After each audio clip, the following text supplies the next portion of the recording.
Imagine you're out in the woods for some reason, you are walking, and suddenly you hear a scream, but you don't know where it's coming from. You walk down a path and you see a set of train tracks. Why are you by a train? There's a train that is speeding down and there's a lever that you can pull.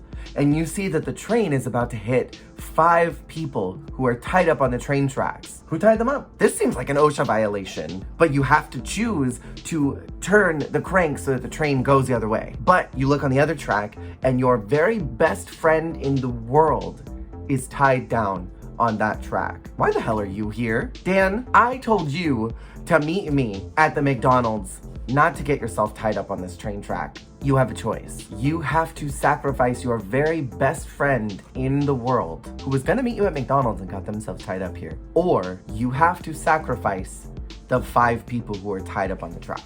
That is the Trolly Predicament.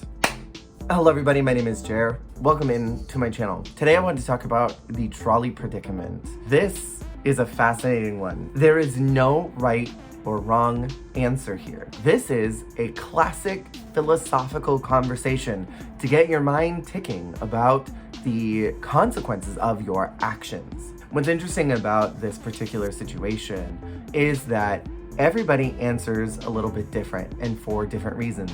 Now, the Trolly Predicament has been reinterpreted many times. Sometimes it's just one random person is on one side of the track.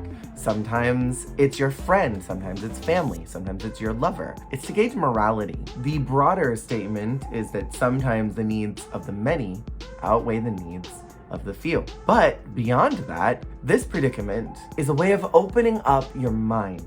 It is a way of getting you to think about the fact that the consequences of your actions, no matter what you choose to do, all have significance. They all mean something.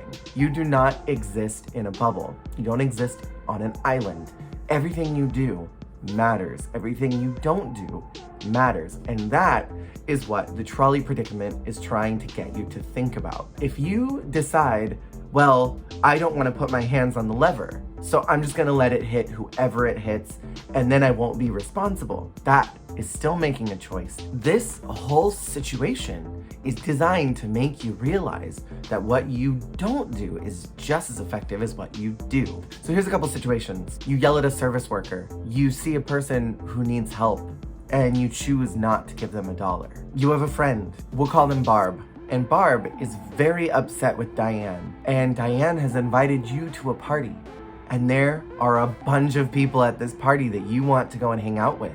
You could go to this party and you can betray the trust of Barb, or you can hang out with Barb and lose out on all of the social positives that would have come by going to this party.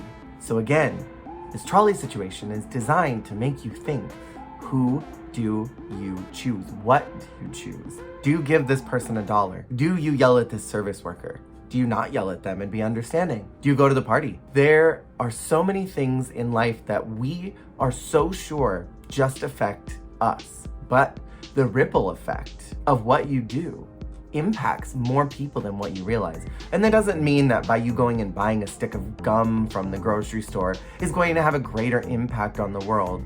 That decision that you may have not known was going to make an impact did have some type of impact. And it's not to get you thinking like, oh my God, everything I do is going to have catastrophic butterfly effect events. However, it is to get you realizing that you do not exist in your own bubble. It's a fascinating experiment. It's a fascinating mind game because the answer is not clear. The world doesn't just exist in black and white. There's so much gray, and I think a lot of us are aware of that, but sometimes it's good to remember that. Have fun picking your brain on this. Let's bring the trolley situation to a party. Do you go to the party? Do you hang out with Barb?